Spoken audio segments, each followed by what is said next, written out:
Hi, welcome to my channel. This is Ajira Study. I'm Juliet Muli and I'm with my friend Martha Wakoli. Best thing that ever happened to Southampton, but we'll get to that.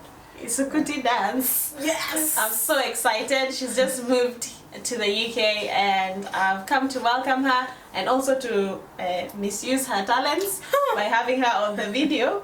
But yeah, that's what I do for you guys. Anyway, so in this video we're just gonna have an introduction as to what Martha does for a living and what she's coming here to study, and you know, her journey in her career so far. So we'll dive right into it. So you studied engineering? Yes, so I went to the University of Nairobi and did electrical and electronics engineering. It's quite a mouthful, so we call it ELEC, where I studied. That takes 5 years if you do it in Nairobi. The first 2 years are basically general courses. You'll do it with the civil engineering students, so you'll do basically physics and mathematics, introduction to engineering. Yeah. Then the last 3 years is when you sort of specialize in what you want to do. And then in 5th year, you decide, even when you're doing ELEC, whether you want to go into telecommunications or power systems. I chose the latter, so I'm mainly in power systems, energy, that kind of stuff. Alright, Yeah. so you studied your bachelor's in Kenya. Yes. And then from there, what did you do? So you've graduated, I assume, with a good grade? Yes, so because, you know, African women are great, I graduated in 2013. But by the time I was graduating, so school ends in May, graduation is in August, but I was lucky enough to get a job in June. So I joined the graduate program for what used to be the Kenyan rail operator. It is now closed. It's called Rift Valley Railways. I did that for 13 months. It was a great sort of exposure to basic infrastructure across the country because we have only one railway line, if you recall. And so my job was primarily to fix trains and supervise the team that does that between Nakuru and Malaba. So I was largely based in Eldoret. So I did that for 13 months, then I quit because I was more interested in doing energy stuff. So I quit to try and find an opportunity in energy. Don't quit if you're poor. Bad idea. So that's what I did. I was broke for a long time, guys. Long time. But you've learned from your mistakes. Well, it wasn't It wasn't really a a mistake. mistake. I would do it again, to be honest. To be honest, I would do it again.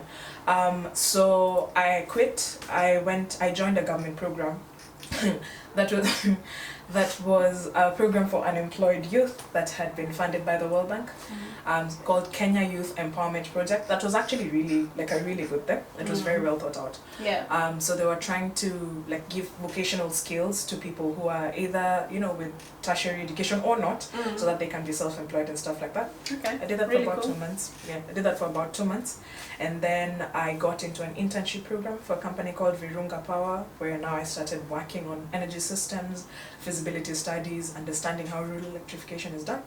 And at the same time, I got a short consultancy role with the IFC. Okay. So the International Finance Corporation is sort of the private sector arm of the World Bank. Okay. So they were working on a tariff study to see if the private sector in Kenya can go into generation and distribution at a competitive rate, because the utility is subsidized. Okay. So Okay.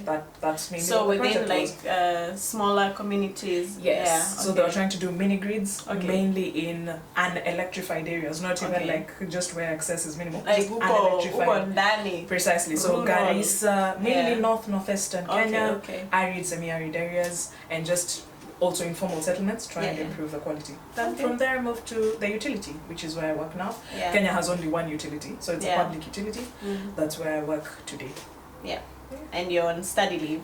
So I took I started study leave 2 weeks ago. So yes, now I am on study leave, but I shall be back hopefully in 2018, around October. I should be back at work. All right. That's Yeah. really good. Good story, good journey so far. Little tidbit on how it's been being an engineer back home, back in Kenya. It's Female as well. Female is another video, guys. Yeah, but yeah. Being an engineer generally is really gratifying. Yeah. Infrastructure is where my heart lies. So I have this analogy where I say it's bread versus sausages. there's a lot of sort of evolution and tech stuff happening in the Kenyan scene as well. Yeah. But I'm more of an infrastructure development, policy strategy type of person. Yeah. I think it's important to lay out the system so that all the technological advancements guys have a slightly easier time, you know, revolutionizing their industries. Yeah. So there's space for people to come and do just the maintenance, you know, the basics. But there's also some room for people to evolve and think outside the box and innovate. So like Roy, you know, who will be in some future video. Yeah. People who are doing 3D printing and CNC cutting and amazing things like that. But then you need power. You need electricity. Electricity is the base. We need the bulbs. It's the base for all industrialization. Precisely. Yeah. So I'm trying. Yes, guys. I'm trying to. You can tell I work in energy.